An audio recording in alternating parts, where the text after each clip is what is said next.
Assalamualaikum warahmatullahi wabarakatuh. Halo para pelajar Indonesia. Apa kabar semuanya? Semoga masih tetap dalam keadaan sehat walafiat. Baik, untuk kali ini kita ketemu lagi dengan PSJ ya.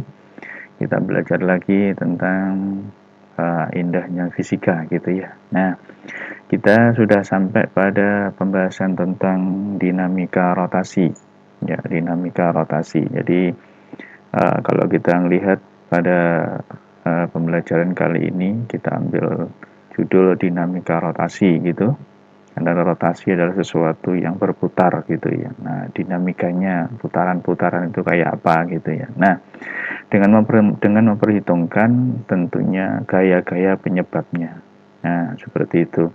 Jadi kita mempelajari gerak rotasi yang dengan memperhitungkan berapa besarnya gaya ya yang bekerja pada benda tersebut sehingga dapat menyebabkan dia berputar. Nah, kayak gitu. Baik, sebelum saya lanjut ke inti materi gitu ya.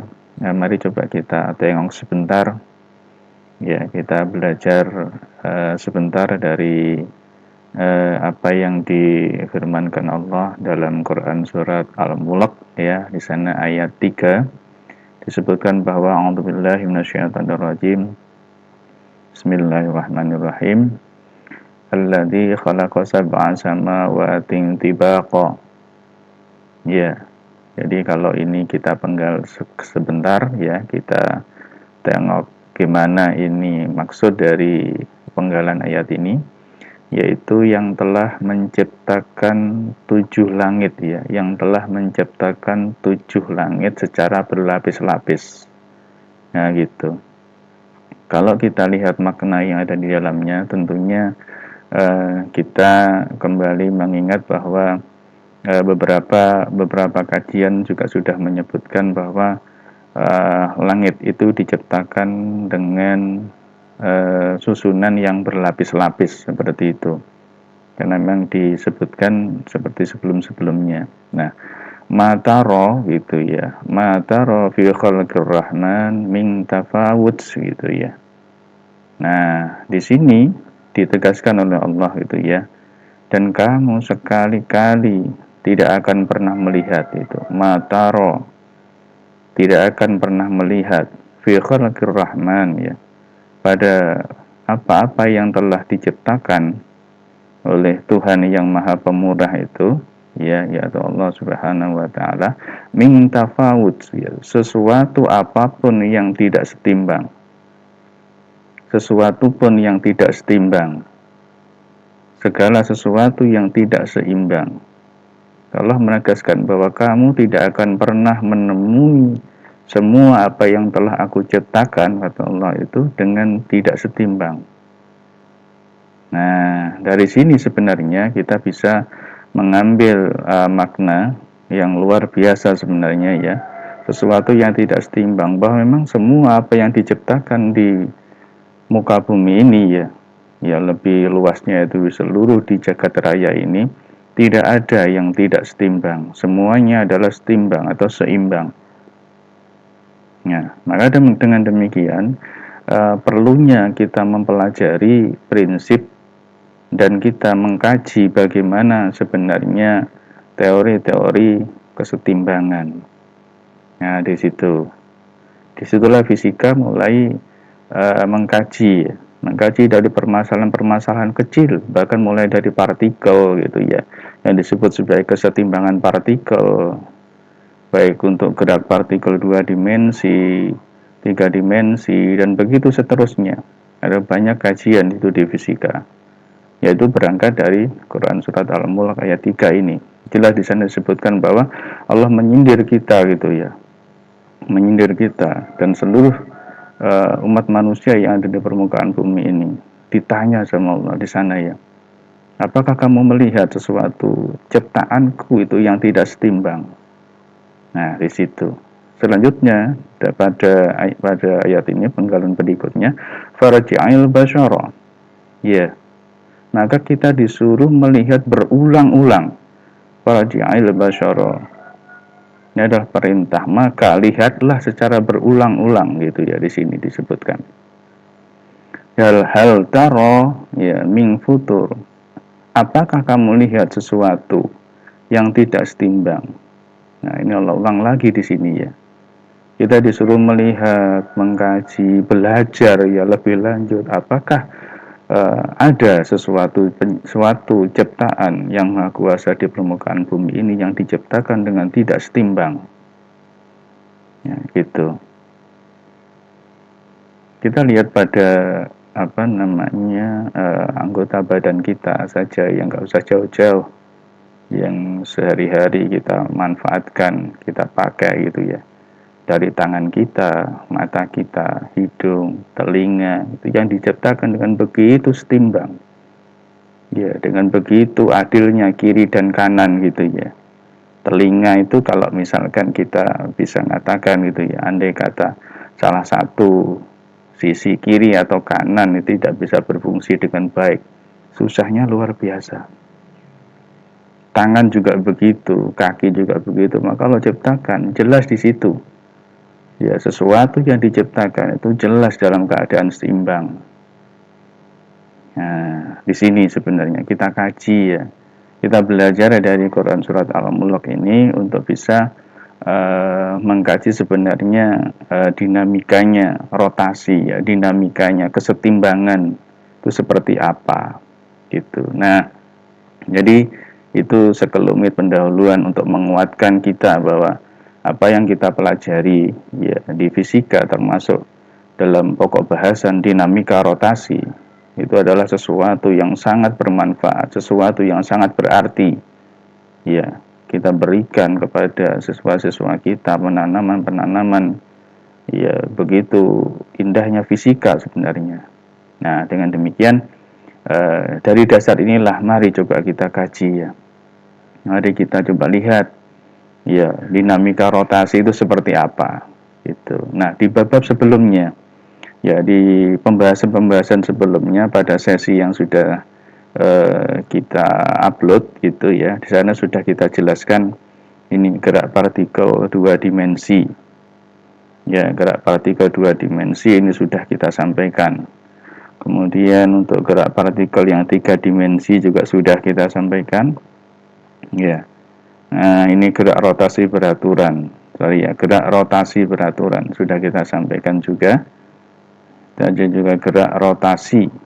Ya, gerak rotasi berubah beraturan juga sudah kita berikan. Nah, sekarang kita lanjut pada pembahasan tentang momen gaya. Nah, di sini sudah kita perlihatkan ya. Sudah kita perlihatkan. Jadi kita kaji sekelumit ya, kita kaji bagian yang paling kecil, yang paling sederhana. Karena apa? Kalau kita melihat gejala-gejala alam itu adalah sebuah kajian yang begitu luasnya gitu ya. Maka coba kita kaji yang skala kecil dulu ya. Yang skala kecil dulu. Baik. Di sini sudah sudah kita munculkan ya. Sudah kita munculkan sebuah gambar yang akan membawa kita pada pembahasan tentang momen gaya ya. Jadi yang akan kita bahas itu adalah momen gaya di pertemuan ini, oke. Momen gaya. Oke. Momen gaya. Nah, gitu ya, momen gaya. Oke. Nah, kalau misal kita lihat ini ya, ini ada baut gitu ya, ada baut ya gitu. Kemudian ini ada kalau bahasa yang sering kita pakai itu adalah ini jenis pengget ya atau engkol gitu ya, boleh ini pakai engkol gitu. Nah, kemudian kita ingin melepas atau mempererat posisi baut ini, otomatis kita akan memberikan gaya ya. Kita akan memberikan gaya ke sana gitu. Nah, gaya itu bisa terserah arahnya gitu, tergantung keinginan kita. Boleh pada arah lurus ke atas atau boleh ke arah sana gitu ya, boleh ke situ tegak lurus dengan tegak lurus dengan lengan dari alat ini gitu. Ya, kalau ke sana jelas nggak mungkin ya. Kalau ini kita bawa ke sana kan melepas, berarti itu jelas nggak mungkin. Nah, maka dengan demikian Kita bisa membayangkan dari ilustrasi sederhana ini ya. Ya, jadi kalau ini ada peralatan ya, peralatan mekanik yang digunakan untuk bagaimana mempererat atau melonggarkan posisi baut ini, kemudian ini kita berikan gaya ke arah sana. Nah, maka dengan perlakuan seperti ini akan menyebabkan baut ini berputar. Nah, jelasnya kayak gitu ya. Menyebabkan baut ini berputar. Itu tinjauan yang pertama. Atau boleh juga ketika melihat peralatan ini ya, melihat engkol ini diberi gaya ke arah sana. Oh, gitu. Berapa ini torsinya gitu ya. Ya, momen gaya itu disebut sebagai torsi ya gitu. Jadi ini namanya torsi. Nah, lambangnya adalah tau. Nah, gini. Ini adalah torsi. Nah, itu torsi ya. Itu adalah torsi. Nah, didefinisikan momen gaya itu adalah sesuatu, ya segala sesuatu yang menyebabkan benda itu bergerak rotasi. Nah, kalau sekarang kita tinjau ini ya, ini adalah alat tadi itu, kemudian ini jarak antara objek dengan gaya yang diberikan ini kita misalkan sebagai lengannya, ya lengan yang kita misalkan sebagai R. Nah, ini adalah lengan. Oke, lengan. Ya, ini adalah lengannya. Yaitu lengan gaya gitu ya, lengan gaya. Maka yang saya kembali ke pengertian dari torsi tadi. Ya, yang namanya torsi ya, atau momen gaya, itu lambangnya adalah tau seperti ini. Ini adalah uraian gaya. Nah, kalau ditulis begini. Uraian gaya yang tegak lurus dengan lengannya gitu. Uraian gaya yang tegak lurus dengan lengannya. Kalau di sana pakai R boleh, ada yang pakai D boleh gitu, pakai R ya, pakai R. Oke, tegak lurus dengan lengannya. Nah, sehingga kalau kita melihat seperti ini, maka yang dinamakan dengan torsi ya, ketika ini misalkan ada gaya yang ke arah situ ya. Oke, saya tunjukkan bahwa gayanya ke arah sini. Nah, ini adalah gayanya. Nah, dengan diangkat ini ya, lengan ini ke atas lurus itu, maka kita bisa menguraikan ya, gaya yang asli ini kita uraikan pada komponen-komponen arah sumbu X dan sumbu Y. Kenapa begitu? Karena yang kita perlukan adalah uraian gaya yang tegak lurus. Itu. Nah, kalau kita pakai yang F ini, F yang di sini nih, F yang ini saya lingkari. Oke. Tentunya ketika kita melihat bahwa F ini tidak tegak lurus dengan lengannya. Nah, gitu. F yang saya lingkari warna merah ini kan tidak tegak lurus dengan R-nya gitu. Sehingga nanti perlu kita uraikan gaya yang bekerja pada benda ini itu harus tegak lurus gitu. Nah, misalkan di sini ada alfa, kayak gitu, sudutnya seperti ini. Nah, maka kalau alfa ada di sebelah sini, ini kan alfa, ya, F-nya ada di situ. Maka yang arah datar ini dipastikan adalah F cos alpha. Kan gitu. Karena ini apa? Ini ada dimisalkan sebagai X ya. X. Nah, di situ apa? R. Ya, R. Oke, sisi miringnya. Gitu. Ini sisi miringnya. Di sana adalah sumbu X-nya gitu. Nah, kalau ini kita pisah kan sebenarnya seperti ini. Oke, nah, kayak gini. Oh, sorry ya, anggap kayak gitu ya. Nah, kan seperti ini. Nah, yang ke situ adalah F-nya gitu. Kemudian tetanya ada di sini. Nah, ini tetanya. Teta. Nah, kalau ini kita tarik garis ke sana. Nah, gitu. Tarik ke situ. Lah, jadi kan segitiga kan jadinya. Nah, maka dengan demikian Yang di sini adalah X-nya, gitu. Ini adalah R-nya. Nah, yang ke sana apa? Otomatis Y, ya, gitu. Nah, dengan demikian, untuk sumbu tegaknya ini jelas jadi apa? F, iya, F cosinus alfa, gitu. F cosinus alfa, ya, F cos alfa, kayak gitu. Coba saya perjelas ya. Oke, itu sebentar. Oke, ini F, ya, cos, nah, gitu, cos alfa. Nah, itu makin jelas ya. Baik, yang ke arah situ adalah F cos alfa, sehingga yang arah ke sana, nah ini pasangannya kan gitu. Nah, gitu. Ini kan sejajar. Nah, ini kan sejajar ini kan ya. Nah, saya buat garisnya itu. Oke, ini ya, ini. Nah, ini. Ini apa? Tidak lain adalah F, ya, sin, F sin alfa. Nah, gitu. Nah, dengan demikian ini jelas yang ke sana adalah F sin alfa. Sudah tegak luruskah antara F sin alfa dengan lengan? Iya, ternyata sudah. Maka yang kita pakai untuk pembahasan di momen gaya, yang kita pakai di rumusan momen gaya, itu adalah F, iya, F sin, oke, F sin alfa kita kalikan dengan R. Nah, kayak gitu. Ini adalah momen gaya.